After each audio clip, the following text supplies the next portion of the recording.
नमस्कार, मैं रिया और आप देख रहे हैं डॉक्टर साहिब।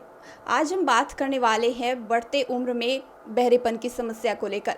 इस मुद्दे पे बात करने के लिए आज हमारे साथ मौजूद है बिहार की जानी-मानी ईएनटी स्पेशलिस्ट डॉक्टर रश्मि प्रसाद। ये पारस एचएमआरआई में कंसल्टेंट है, साथ ही हेड एंड नेक सर्जन भी है। सबसे पहले स्वागत है आपका मैम हमारे चैनल में। Thank you so much. हमारे दर्शकों को बताइए कि बढ़ती उम्र में बहरेपन की समस्या क्यों होने लगती है?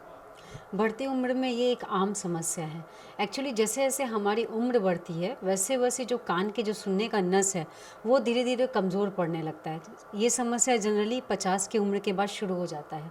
तो इसमें क्या होता है ना, जब हमारे सुनने का नस है उसमें कमज़ोरी होने के कारण जो हम लोग सुनते हैं और वो जो नर्व रहता है जो ब्रेन तक जो सिग्नल को पहुंचाता है उसमें कमज़ोरी होने के कारण धीरे धीरे लोगों में ये बहरेपन की समस्या शुरू होने लगती है। अगर बात करें कि सफाई की, तो कान की सफाई नाक ठीक से ना करने की वजह से भी क्या ये प्रॉब्लम हो सकती है?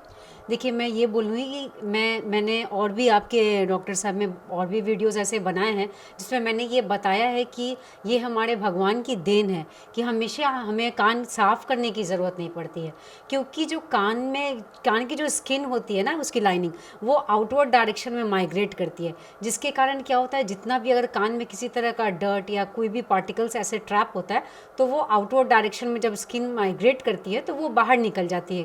बट किसी कारण से, जैसे कि आपके कान की जो कैनाल है, ईयर कैनाल जिसे बोलते हैं, वो अगर नैरो है या नहीं तो कान में कहीं पे कुछ बोनी हम्स है तो वो क्या होता है, फिर उसमें डस्ट ट्रैप होने लगते हैं और फिर वैसे केस में लोगों में वैक्स की समस्या होने लगती है।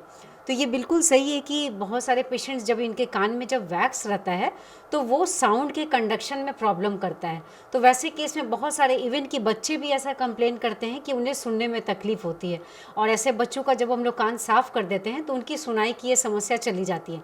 इवन एडल्ट में भी हम लोगों ने देखा है कि जिनके कान में वैक्स रहता है तो वो एक्चुअली वैक्स क्या करता है कि जब साउंड के कंडक्शन में प्रॉब्लम करता है तो पेशेंट को ऐसा लगता है कि कान बंद है, कान से सुनाई कम आ रहा है। तो वैसे केस में जब कान साफ़ कर देते हैं तो उनकी ये समस्या चली जाती है। बट आपने ये जो उम्र के साथ जो बहरेपन की समस्या कही, तो ये ऐसा नहीं है कि जब वैक्स है तभी कान से सुनाई कम देगा। मैंने कहा कान में वैक्स नहीं भी रहता है, बट यहाँ पे कमज़ोरी एक्चुअली कान के नस की है जो साउंड को कान से हमारे ब्रेन तक पहुंचाता है, फिर वो सिग्नल वापस लाता है। तो उसमें जब कमजोरी होती है, जो कि ये एक आम समस्या है कि जब उम्र बढ़ती है तो ये लोगों की समस्या शुरू हो जाती है। तो वैसे केस में अगर वैक्स नहीं भी रहता है तो पेशेंट को कान की सुनाई की समस्या हो जाती है, और वो जो समस्या आती है अगर आप उसको टेस्ट, जिसको ऑडियोमेट्री टेस्ट कहते हैं, अगर आप उसमें चेक करोगे तो उसमें सेंसरी न्यूरल हेयरिंग लॉस मतलब नर्व की वीकनेस की समस्या बताएगी। तो वैसे पेशेंट्स को फिर मशीन लगाने की ज़रूरत पड़ती है।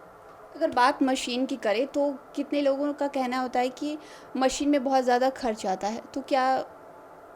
नहीं, ये तो जैसे कि अगर आप मार्केट में भी किसी सामान को खरीदने जाओगे तो डेफिनेटली कुछ सामान सस्ते में मिलती है और कुछ अच्छे में मिलते हैं। अब जहाँ तक क्वालिटी की बात, मैं किसी पर्टिकुलर मशीन को प्रमोट नहीं कर रही हूँ, बट ये तो क्वालिटी की बात है ना। जैसे कि अगर आप कोई चीज़ अच्छी लेना चाहते हो तो डेफिनेटली उसका कॉस्ट जाता है। और मशीन बेसिकली दो तरह के होते हैं, एक डिजिटल होते हैं और एक एनालॉग होते हैं।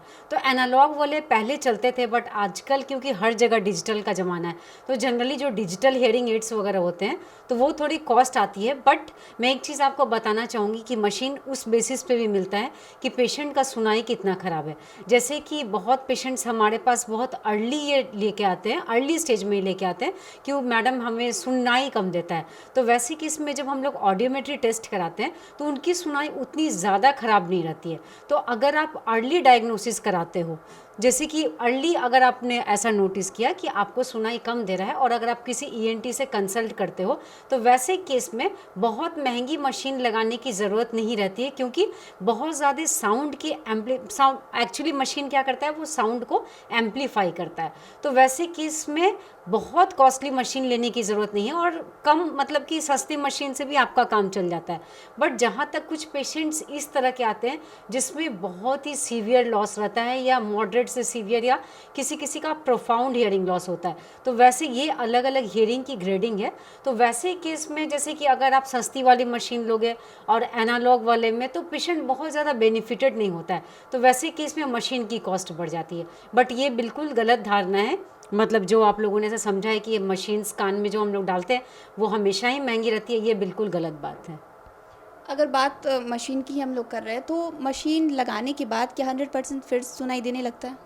हाँ, इसमें जो मैंने आपको सेम चीज़ जो एक्सप्लेन किया, फिर से मैं आपको यही बात बताऊंगी कि अगर पेशेंट की डायग्नोसिस अर्ली होती है, जैसे कि अलग अलग ग्रेडिंग होती है, माइल्ड होती है, मॉडरेट होती है, मॉडरेटली सीवियर होती है, प्रोफाउंड होती है, तो ऐसे केस में अगर पेशेंट ने अर्ली डायग्नोसिस किया है और पेशेंट मशीन की तरफ जाना चाहते हैं और वो मशीन लगाते हैं तो काफ़ी बेनिफिटेड होते हैं।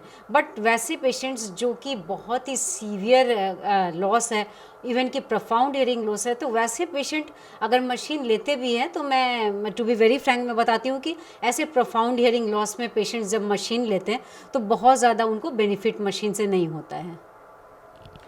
अगर बात करते हैं कि बहुत सारी बीमारियां होती है जो आनुवंशिकता को लेकर होती है, तो क्या ये बहरेपन की समस्या भी एक आनुवंशिकता लेकर हो सकती है? नहीं, ये बहरेपन की समस्या बहुत कारणों से होती है, जैसे कि एज रिलेटेड एक होता है, एक किसी को इम्पैक्टेड वैक्स है उससे भी होता है, कान में किसी तरह का इन्फेक्शन है उससे भी बहरेपन की समस्या आती है, जिनका कान का चदरा फट जाता है उनको भी बहरेपन की समस्या होती है। बट आप जहाँ तक आनुवांशिकता मतलब जेनेटिक के बारे में बात कर रहे हो, तो ईयर में एक तरह का प्रॉब्लम होता है जिसको ऑटोस्क्लेरोसिस कहते हैं। उसमें ये जनरली फीमेल पेशेंट्स में ज़्यादा उत्तर देखा गया है और उसमें हम लोग ये फैमिली हिस्ट्री लेते हैं। जब पेशेंट की हियरिंग लॉस होती है और जब हम लोग कान के टेस्ट कराने के बाद जब ये देखते हैं कि उनका कंडक्टिव हियरिंग लॉस है, मैं बोली दो तरह की हियरिंग लॉस होती है, एक कंडक्टिव है जिसमें साउंड के कंडक्शन में प्रॉब्लम है, तो जैसे इम्पैक्टेड वैक्स हो गया, कान का चदरा फटा है, तो ये कंडक्टिव हियरिंग लॉस के कैटेगरी में जाता है। और कुछ ऐसे होते हैं जिसमें आपका पर्दा भी ठीक है, जैसे पेशेंट्स को ऐसा लगता है मैडम पर्दा भी ठीक है, वैक्स भी नहीं है, कुछ भी नहीं है, तो हमारा सुनाई कम है, तो वैसे केस में उसको सेंसरी न्यूरल हियरिंग लॉस कहते हैं, जिसमें कि कान की जो सुनने की नस है वो धीरे धीरे कमज़ोर हो जाती है। उसमें ये भी नहीं है कि हमेशा एज पे ही होता है, वो कभी कभी कुछ जैसे कि कुछ ऐसे कुछ इन्फेक्शंस हो गए या कुछ ट्रॉमा हो गया, वो किसी कारण से अगर आपका वो नस वीक होता है या डैमेज होता है तो वैसे पेशेंट्स में भी सेंसरी न्यूरल हियरिंग लॉस होती है। तो आनुवांशिकता जहाँ पे हम लोग ऑटोस्क्लेरोसिस की बात कर रही हूँ, वो वैसे पेशेंट्स में हम लोग ऐसी फैमिली हिस्ट्री लेते हैं तो ऐसा देखा गया है कि उनकी मदर को या उनकी ग्रैंड पेरेंट्स को इस तरह की हिस्ट्री रही है कि एक समय के साथ उनकी सुनाई कम जाने लगी है।